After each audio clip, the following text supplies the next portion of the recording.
Oke teman-teman, kembali lagi bersama gue Panji Pandev. Kali ini gue ditemenin sama Blajon. Kita di sini mau nge-roasting ya. Nge-roasting mah apa sih? Ngebully gak sih? Iya, nge-roasting kayak sampingannya lah. Ya pokoknya kayak kita kayak ngasih masukan tentang pertandingan selama SEA Games berlangsung ya, tentang negara kita. Intinya kita terus support negara kita biar timnas itu maju, sampai gimana caranya biar juara gitu, karena kita pernah ngerasain juara di SEA Games di tahun 1973 kalau nggak salah, 1961 ya. Ya pokoknya adalah di Instagram PSSI gitu. Nah sebelumnya tadi kita kan udah nonton ya pertandingan di mana Vietnam ngelawan Indonesia. Sebelum kita bicara banyak tentang pertandingan tadi semalam, ini kita tonton dulu ya video rangkuman gitu. Jadi kayak selama Indonesia bertanding dengan Vietnam, oke? Nontonnya di sini berdua sama gua. Ini kita tonton dulu ya rangkuman video pertandingan semalam antara Vietnam versus Indonesia. Kita rangkum jadi 5 menit.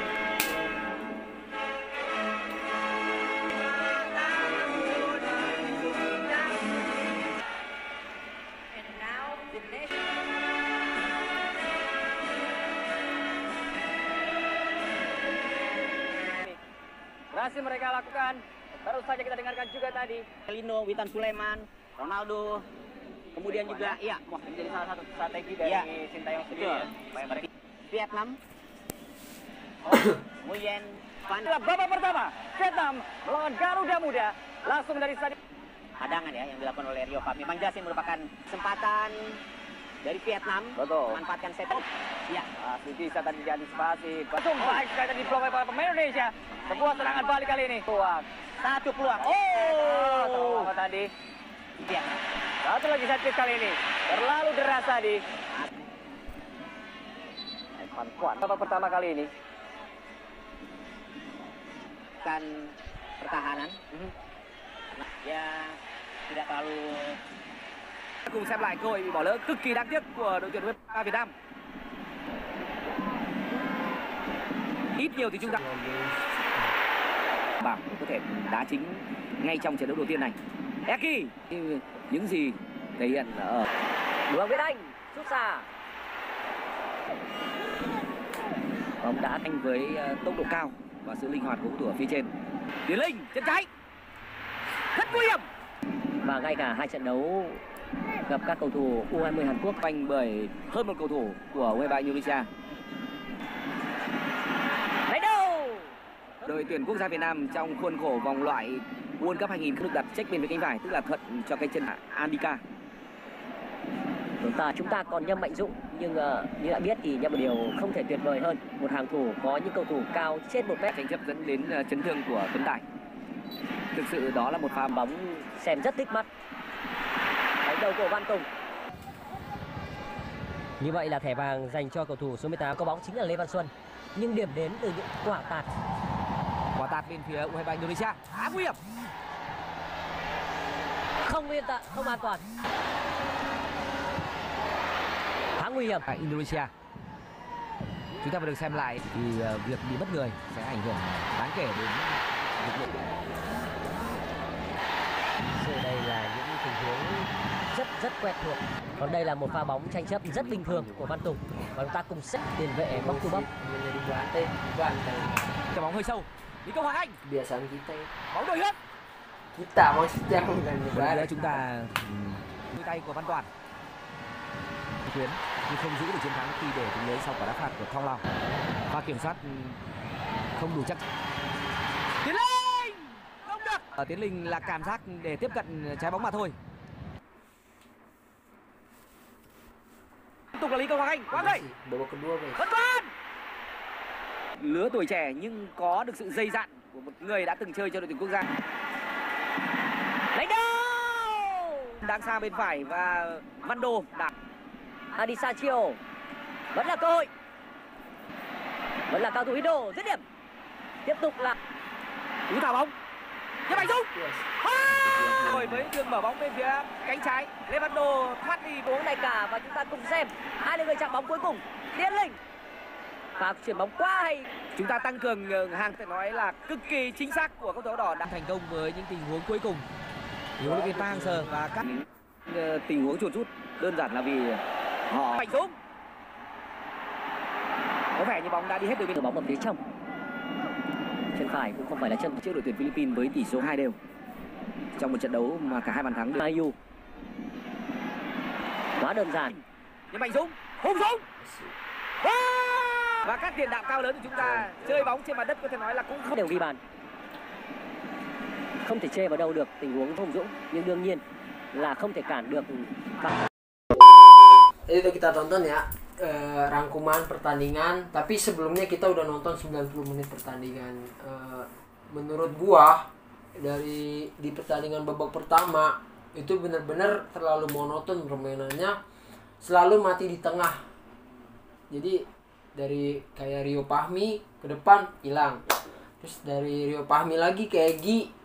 Mungkin Egy tuh lebih suka main one to touch gitu kayak 1-2.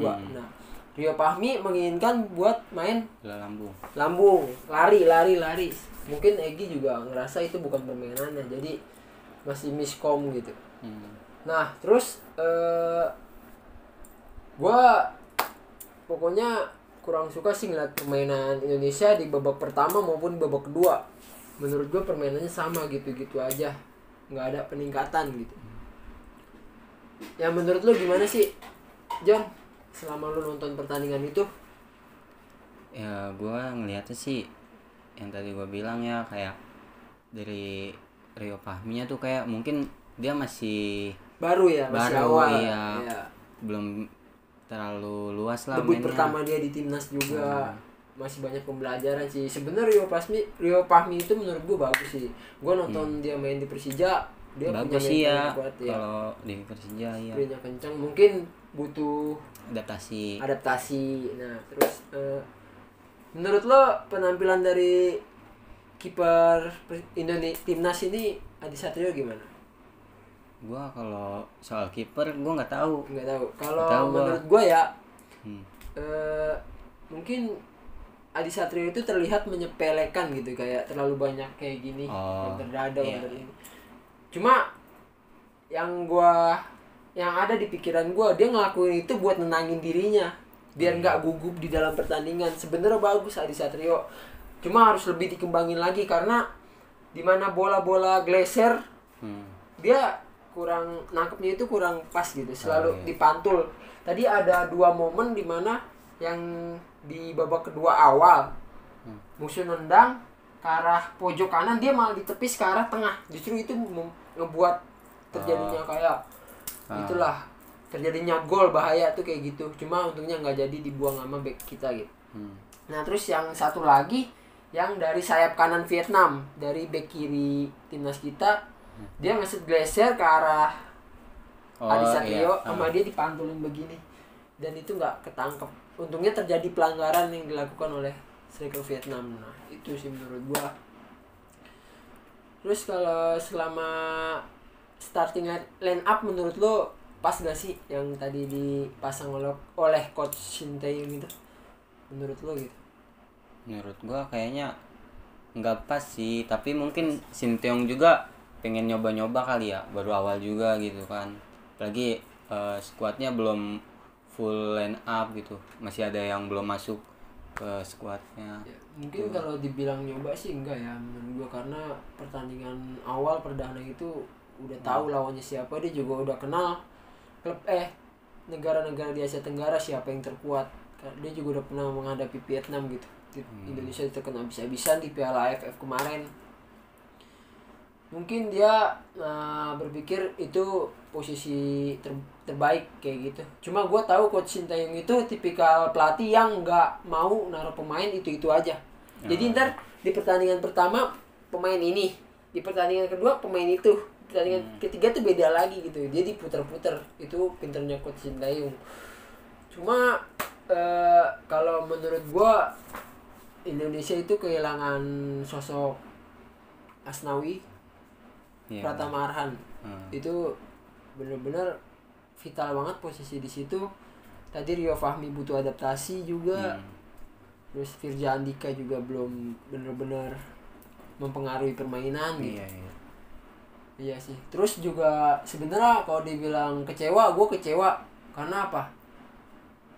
Coach Sinteyong itu berani naro Sadil sama Egi yang posisinya mereka baru datang dari klubnya masing-masing gitu.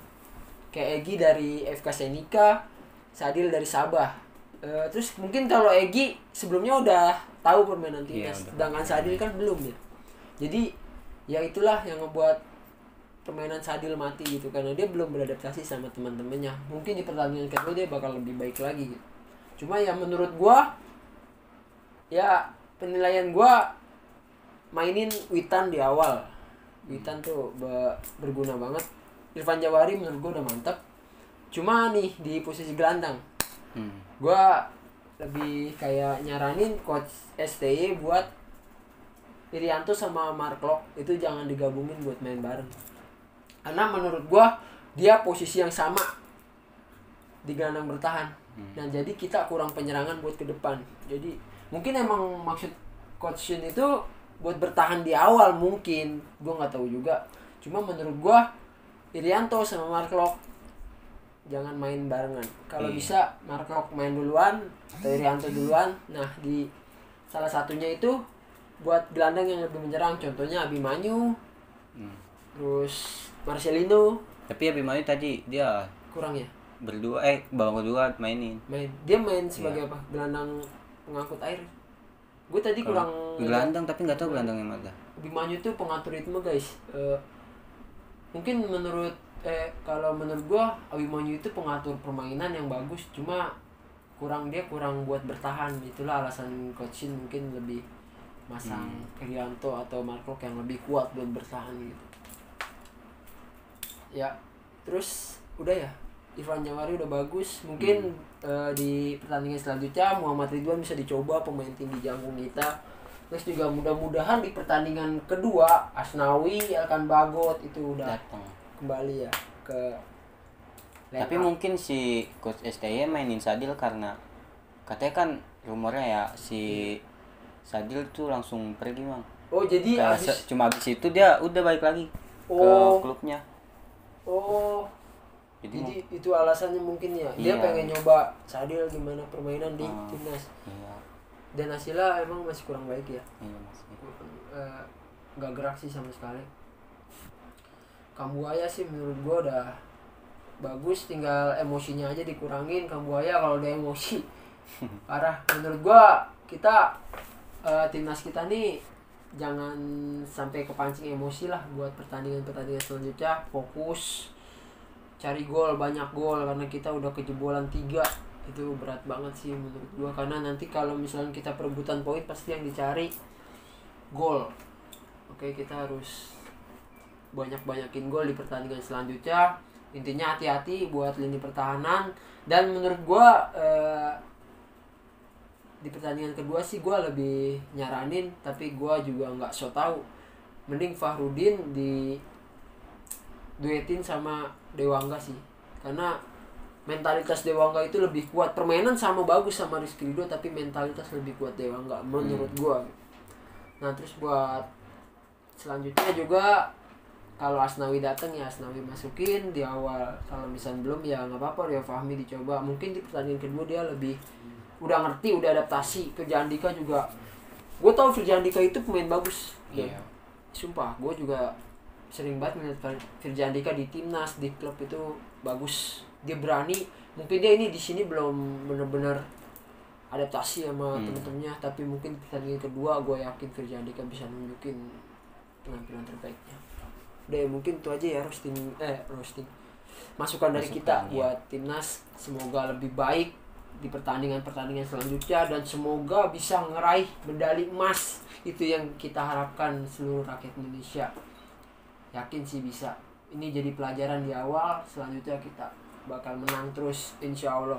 Gue percaya sama Coach Shin, sama pemain-pemain timnas kita. Oke, udah mungkin sekian video dari kita. Mohon maaf kalau ada salah kata. Gue Panji Pandep. Gue Reza Putra. Kita pamit undur diri. Salam.